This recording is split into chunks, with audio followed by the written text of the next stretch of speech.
I did not have to prep for the bold part. I think that comes with being an actor. I think one of the most basic requirements is to shed your inhibitions.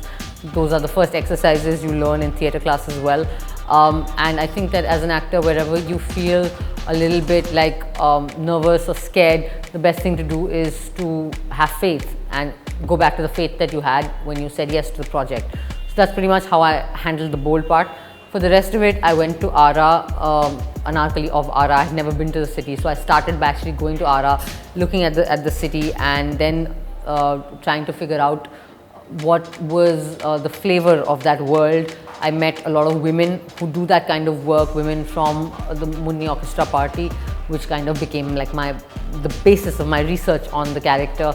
I interviewed them, I heard their songs, I took down their vocabulary, I listened to their various stories, befriended them, and then I also went and watched a couple of shows, actually live performances, which I couldn't when I was in Aarah. So I went, I found out where is it possible, met people who know about this world, and then I found some of these shows in Mathura, ahead of Mathura, in a place called Kosi Kalan, and I saw some of these performances. And what's very interesting is that it is when I saw these shows that I discovered that these women don't just sing, they also dance.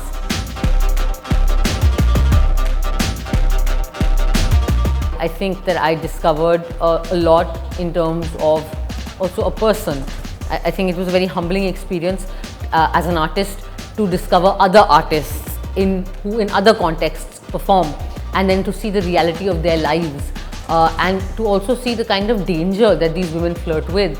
And it was interesting to remember that however glamorous you become on stage and how many ever claps and whistles and all you get, when you get off the stage, you are in some sense vulnerable because you're a woman.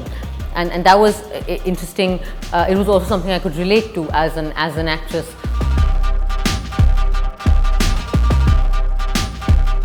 That for the first time Bollywood has a heroine who is not trying to prove her sexual chastity or use the fact that she is a virtuous person as some kind of a badge of, see, I'm a virtuous girl and that's why this shouldn't happen with me. It's the first time in Bollywood where you have a heroine who is actually saying, yes, I'm characterless, so what?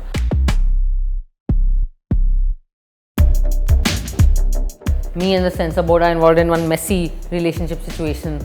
It is hate each other, love each other, can't get rid of each other kind of situation. I think that the censor board should limit itself to certifying films and deciding what age groups can watch films, and not get into the business of advising cuts. Art is only possible in an atmosphere that is free and safe, and at this moment in India, the culture is neither free nor safe.